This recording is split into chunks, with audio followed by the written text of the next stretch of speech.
Morning, friends. Ash here, WAT News. With some news and election updates. It's January the 31st, 2021. And at a Gateway Pundit, you could see that Maricopa County still doesn't want to do the audit. Election results, Maricopa County preventing valid audit of 2020 election results, and now media claims state law prevents the county from handing over ballots to an auditor, by Joe Hoft. Maricopa County Board of Supervisors has balked and manipulated information in the media to prevent a valid audit of the county's 2020 election results. Now the local media outlet ABC 15 is assisting them by claiming it is against state law for the county to provide ballots to auditors to review. It was reported yesterday that the Arizona Senate has requested an audit of the Maricopa County 2020 election results and will select the auditor themselves. You can't blame them. The Maricopa County Board of Supervisors, MCBOS, who oversee the election process in the county, is doing all they can to prevent a valid audit from being performed in the county. Yeah, I mean, that's pretty obvious from their behavior so far. And, I'm not surprised. A month ago, the Arizona Senate voted to have the audit performed, and the MCBOS sued them to stop the audit. They could have done this while Trump was still president, right, and cleared this up, but they obviously didn't want to. They pushed it off as far as they could until Trump was out of office, and now they're still trying to do it. And the same thing happened in Georgia, where they slow-rolled everything. So, this is par for the course, in my opinion. This was so the MCBOS could choose an auditor who would rubber stamp the results. The MCBOS even stated they would only use EAC certified auditors, which limited the population of auditors to the two firms of their liking. But then we pointed out that these firms weren't currently certified. So yesterday, the Arizona Senate decided to stop playing games, and they decided they would choose the auditor to dig into Maricopa County results themselves. Here's the other article. Now the local Phoenix news outlet ABC 15 is reporting that it's actually illegal to hand over any actual ballots to an auditor. The last words in this piece are as follows. As for that audit, what actually comes from it, likely not much, but it is important to know that state law actually prevents the county from handing over any actual ballots. So that's super interesting because, why are they doing that? Why aren't they just handing over the ballots, right? So I'll have to see how that plays out. Let's see this quick report here. As for the aftermath of that November election, the battle rages on in Arizona. Maricopa County supervisors and the state Senate going back and forth over election audits. An ongoing fight that doesn't seem to end. So we ask, is there a deeper message fueling all of this? We get more from ABC 15's Nicole Valdez. It's the debate that's lasted well past election season. Were Maricopa County's votes counted properly? All signs point to yes, but the back and forth battle over auditing the voting equipment now taking another turn. We've been at this for nearly 87 days. Every day they continue to move the goalposts. I do feel like the goalposts are moving a little bit here on us, and it's getting to be a bit of a distraction at this point. Shared concern coming from the County Board of Supervisors after some state legislators who demanded an audit now say it's not enough. State Senate President Karen Fann releasing a statement Friday saying in part, the scope of the audit must be broader than the one proposed by the county's vendors. Our constituents have said they want a forensic audit. That's exactly what we're doing. And the two firms that we're going to have come in and look at this, they're the only two who are qualified to be working with this equipment. But the state Senate's still hiring a different, unnamed firm themselves.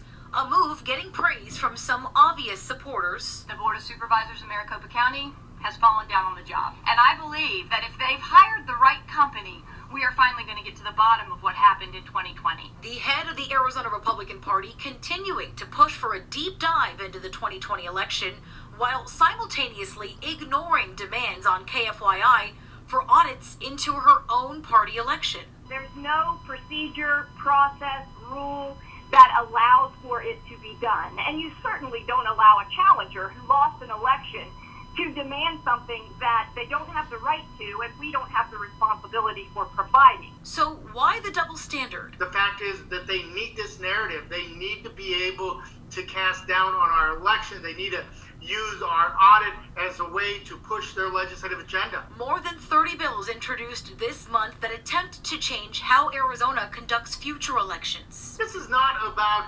auditing the elections or our machines. There's a greater power move here, and it's about a legislative agenda that honestly just hurts how we conduct an election. And Supervisor Gallardo, who you just heard from, saying on Twitter late tonight he is getting death threats and blames what he calls lies and conspiracies from some GOP leaders like Kelly Ward for fueling that. As for that audit, what actually comes from it, likely not much, but it is important to note that state law actually prevents the county from handing over any actual ballots. Nicole?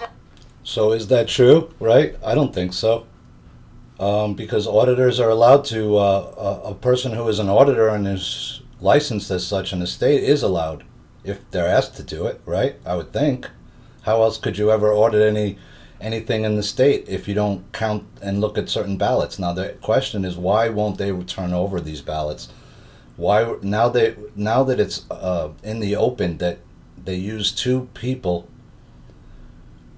companies that didn't have their certifications up to date that they wanted to use. Now, of course, it seems like to me that they're holding back. They don't want this audit to go forward with Pulitzer or some other person that's independent because it could show some of the malfeasance that went on, and that's just my opinion on it. So we'll see how that rolls out.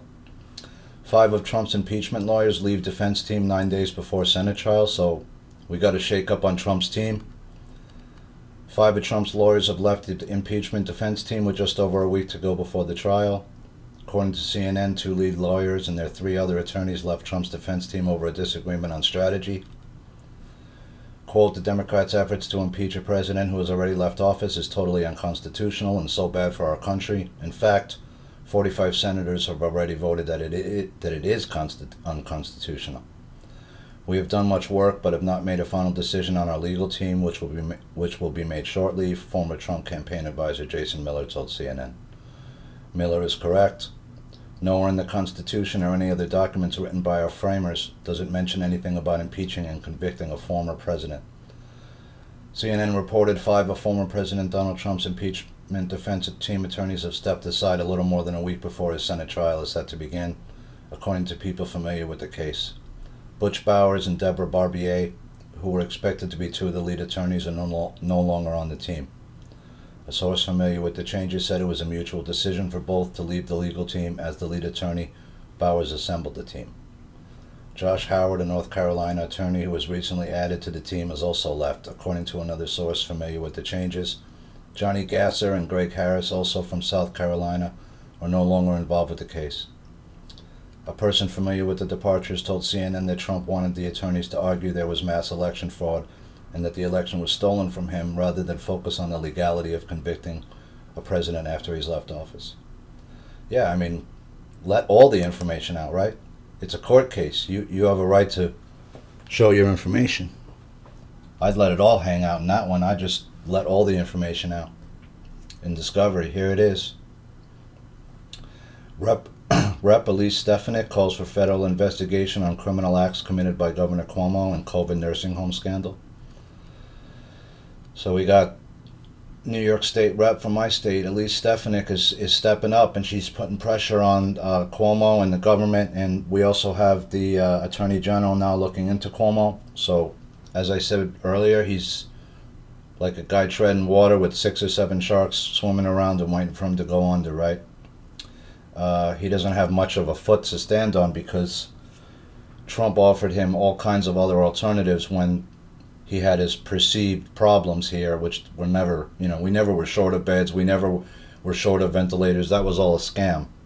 And we know that now. They found ventilators stored out of state in warehouses in New Jersey. They found people warehousing stuff so that they could get more equipment and then who knows to do what with, sell it, I don't know. It's a whole bunch of stuff that's probably going to come out in the wash in New York. Many years of graft. New York had the highest rate of deaths of any state in the U.S., and this is due to the inhumane and murderous policies of Governor Cuomo and his Department of Health. Back in May, we reported that New York's Governor Cuomo, Health Commissioner Howard Zucker, M.D., and Executive Deputy Commissioner Sally Dreslin's actions led to thousands of deaths. New Department of Health released a ludicrous directive early on in the pandemic in 2020 that forced nursing homes in New York State to take in infected coronavirus patients.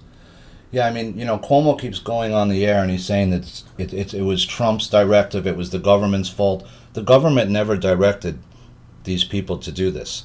This were state-run agencies, state-run nursing homes that the state has control and power over. And only 5 other governors did this, okay? And they were all in Democratic-run states. You can go look that up.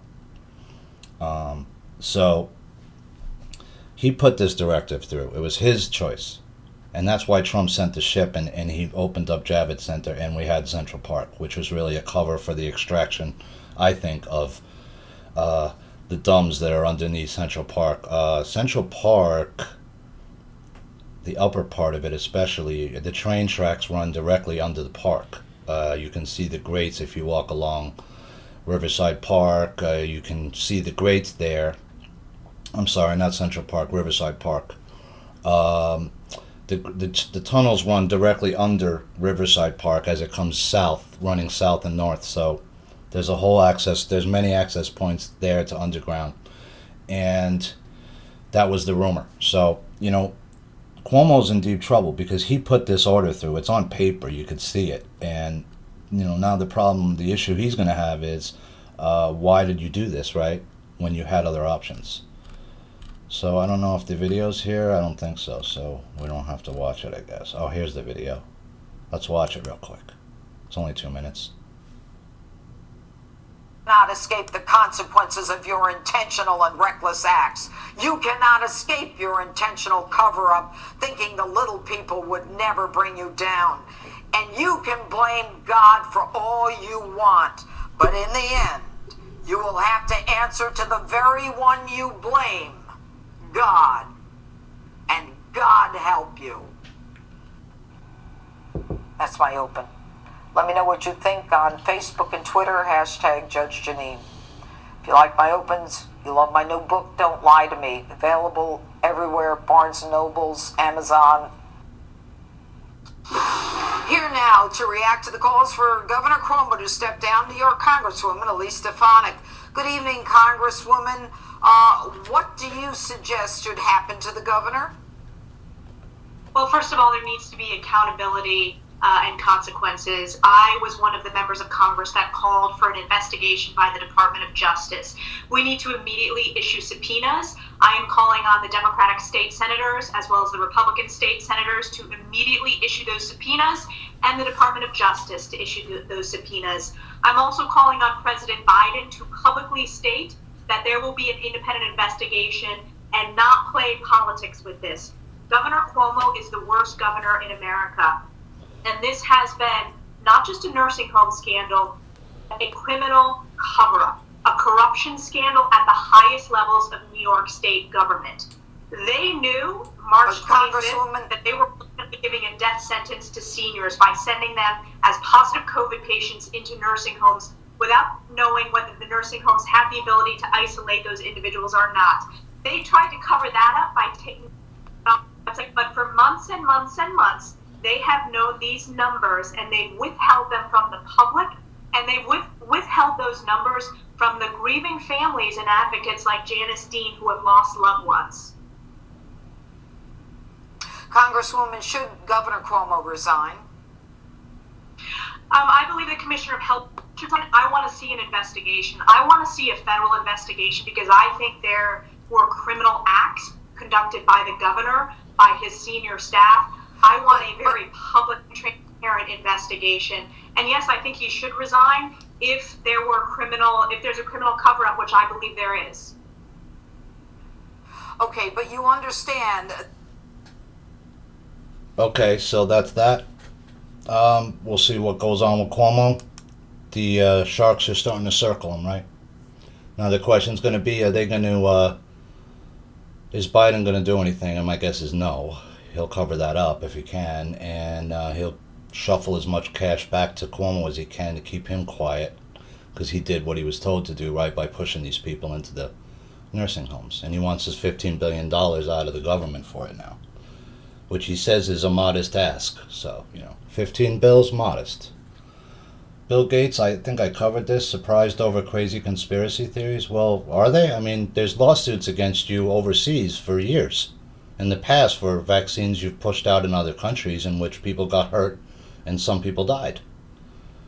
So you can go look it up. This guy's been pushing vaccines into India, Africa for years. And people have got sick from these vaccines, and you can go look it up online. So I don't see why he's really surprised. It's actually people are starting to wake up and see who you are. And why you own so much farmland in the United States? Why are you the largest farmland, private landowner in the United States? Are you a farmer? What do you need all this land for? Are you going to give it away to the public in a trust? I don't think so. Are you holding it for some reason so other people can't buy land? Maybe that's what you're doing, huh? Are you buying up all the good pieces, all the nice land in different areas so that people can't buy it? You know, there's a lot of states where the land is crap, man. You can't grow nothing in the ground. Go move out to Nevada, see if you could plant something in the ground out there. Good luck with that, right? Could maybe grow some hemp though. And when you grow hemp, it will heal the earth. It will take out radiation from the earth, actually, in the soil and heal it. You know, we need to start doing stuff like that. But why is this guy buying up so much farmland, right? So much raw land that he's not using for anything. A miracle at a Gateway, only 23 Americans tested positive for the flu last week. Yeah, I mean, aren't we getting into peak flu season, right? January, February is peak flu. How can only 23 people have it, right? Unless maybe you're testing them wrong.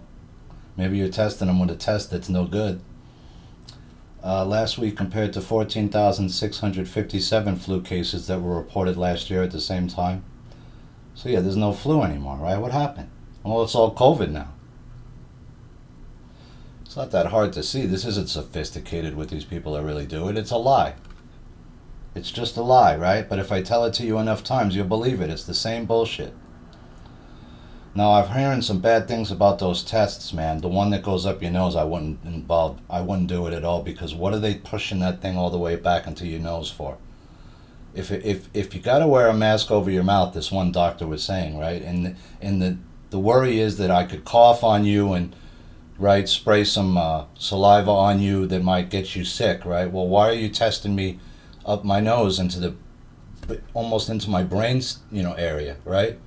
You're sticking this thing all the way up to where the nasal passage goes into the brain. Why? If it's in my mouth, can't you just swab my mouth for it like you do with the other stuff? So they could do a cheek swab. Why is China doing an anal swab? Why are they making you bend over and do that? That's going to cut down on the Chinese travel just a bit, don't you think? I do. They're literally doing anal swabs in China right now.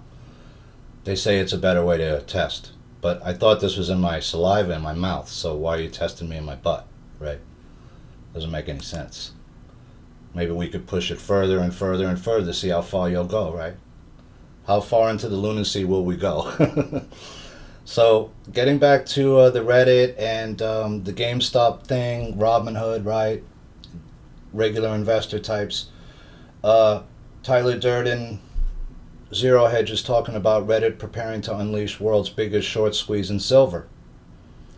While all eyes have been focused on GameStop and a handful of other heavily shorted stocks as they exploded higher under continuous fire from Wall Street bets traders igniting a short squeeze, coinciding with a gamma squeeze. The last few days saw another asset suddenly get in the crosshairs of the Reddit raiders, silver.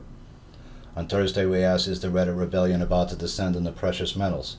Yeah, I was thinking that too, guy. You remember we were watching the metals markets a little bit. Now I'm going to talk a little bit more about that in a second. Silver bullion market is one of the most manipulated on earth. Any short squeeze in silver paper shorts would be epic.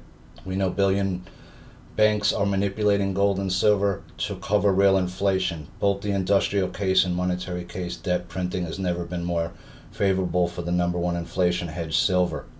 Inflation adjusted silver should be at $1,000 an ounce instead of $25. Link to post removed by mods. Why not squeeze SLV silver to real physical price? Think about the gains. If you don't care about the gains, think about the banks like JP Morgan, and you'd be destroying along the way. And you can see that they're starting to people are starting to move into certain silver ETFs, certain silver stocks, and buying physical silver. Right? There's difference. You can investigate. You can invest in mining stocks. Right? You can do different things like that, or you can actually buy physical gold and silver. Right? Which a lot of people like to do. They call it stacking silver and gold. Some people like to stack coins. Some people like to get silver dollars and 20s in a stack, stuff like that. And then you could see that when I looked on the American Precious Metals Exchange, which is one place you can buy gold and silver, and I don't have any affiliation with them. I just use them to sometimes look at the prices. They had a notice here that I haven't seen many times before, and it says, due to unprecedented demand on physical silver products, we are unable to accept any additional orders on a large number of products until global markets open Sunday evening. So that's interesting, because in the past I've seen sometimes when they would do like a squeeze, like there would just be a shortage and they'd say, well, listen, we don't have any silver right now. And I've seen times when you couldn't get any actual silver from some of these sites, or it was very limited. So we'll keep an eye on the silver price as it opens overseas later in the evening. Keep an eye on it. This is my funny article, and I just thought it was super funny. Hackers hold man's penis for ransom in digital chastity belt, demand Bitcoin to unlock. So you're living in the absurd, right? We're living in the you're living in a movie that you're starring in. Is that possible that we can understand that, right? Imagine you went to the movies and Imagine you went to the movies and the movie comes on and you're in the movie. Or the movie is about your life. It's kind of like that. This is a metal called niobium that I heard Tori Says talking about. And I think that this metal might become more valuable over time too. So if you're interested in metals, you might want to look into niobium. You can collect this. You can buy it in different tubes. You can buy it in sort of coinage. There's different ways to buy it. I think this is going to be used in a lot of stuff, and I think it might be used in quantum computers at some point in the future. Who knows? But so keep an eye on niobium. I did some more research into the two planes that we were talking about that allegedly flew into Edwards Air Force Base on January the 11th of this year, right? And I found another site that tracks, different stuff. They cover relevant news. Granite Tars had dual Italian Air Force KC-767 tankers arriving from across the pond on the 11th. So they are coming in. And it appears that they're coming in over Maine. And they're headed down south towards Edwards Air Force Base, where they would eventually land. Now, this is a huge craft. I've looked it up. It's a wide-body tanker and transport plane that Boeing made, and I have a picture of it. I'm not getting in Monkey Works business with this. I just wanted to show you real quick what this plane looks like. It's a refueling plane apparently. So who knows? Did they bring Delia over with a fighter escort? We don't know. We just know that these two planes apparently did come in on the 11th, and they landed at Edwards. And they seem to be shadowing each other and flying in not a formation, but in the same direction, spaced out. So, why was that? Is one flying as cover? We don't know. Is he in one of these? We don't know. But I wanted to show more confirmation that these actual planes were picked up on radar. They were shown, and they appeared to have landed at Edwards Air Force Base on the 11th of January. So we don't know who was in there. We'll have to see how it all plays out. Just real quick, so I don't know if you guys missed this in the whole other thing, but Peter Strzok's wife is named Melissa Hodgman, and she worked at the SEC at one time and before, and now she's been moved up to a new position named Acting Director of Division of Enforcement. This came out on the 15th, the 22nd, sorry. Securities and Exchange Commission today announced Melissa R. Hodgman, currently an Associate Director in the Commission's Division of Enforcement, has been named Acting Director of the Division of Enforcement.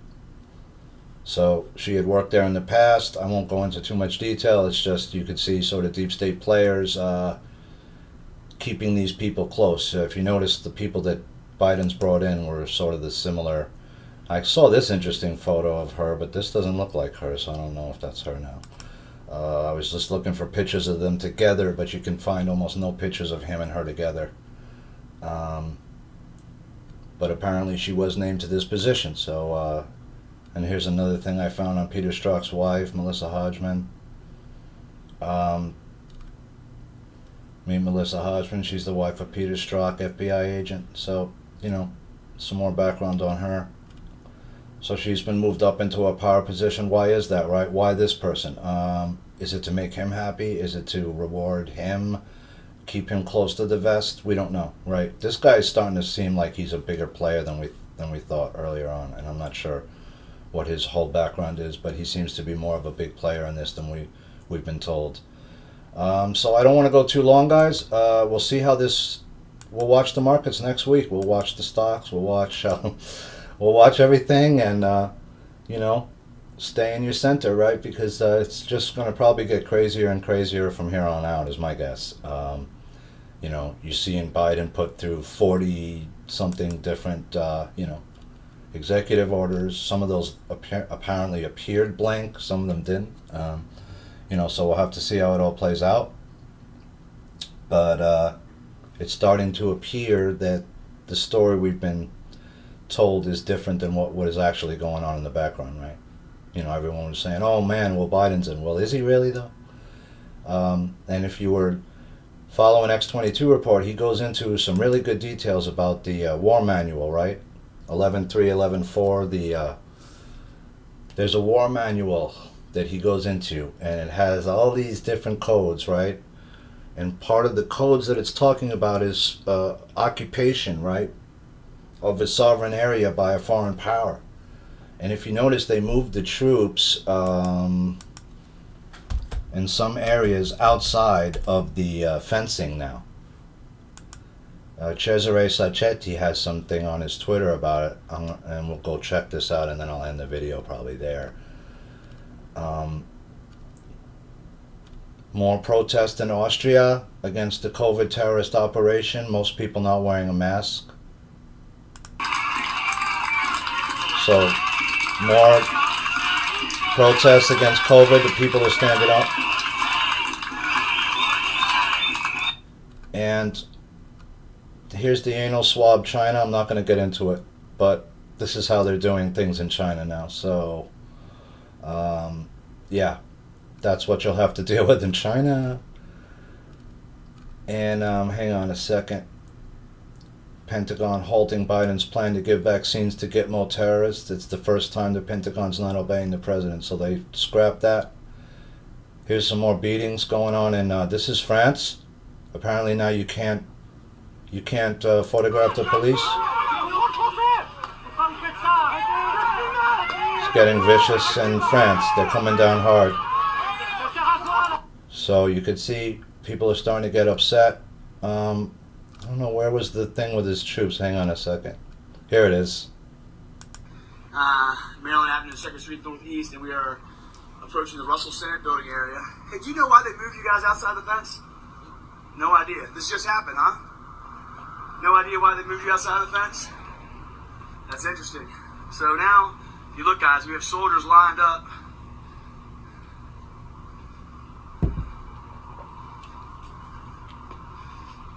How you doing, Captain? Hey, guys. How are you? How you, LT? What's up, man? So they moved these guys outside the Russell Senate building. I'm not exactly sure why, but it's very... How you doing, buddy? Thanks for being here. So you got the police officers outside now, and you got the soldiers outside. Check this guy's gear out. He's got the Captain America riot shield. He's all ready. Like, why are these guys all on the outside now? Are they keeping people in, or are they keeping people out who are not part of this real government anymore, right? Is the corporation of the United States now looked at as the occupying, and always was really since 1871, right? A city within a city. Are these people now keeping them out? That's what I think's going on. You are an illegitimate government that has been in place since 1871 or earlier, right? Maybe earlier.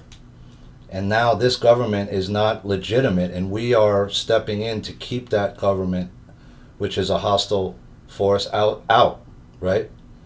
So that's what I'm starting to think is going on here. At first was it, are these people being brought in to protect the bad guys in Congress and the Senate?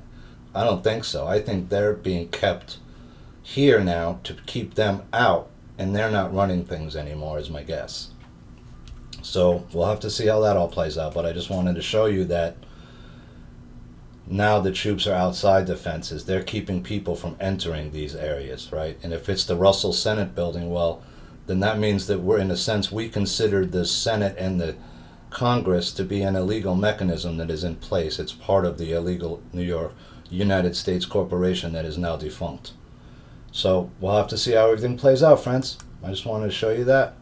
Starting to move the troops around in D.C., and we don't know the exact amount of numbers that are there, but they're going to stay there through the impeachment trial. And I will definitely be covering that trial in its full entirety, and I will be putting it up on all my sites. In the event that they try to stop it, I will stick with Right Side Broadcasting and hopefully others, and try to get it up by any means necessary, because it should be allowed to be viewed by the entire American public and the world, really.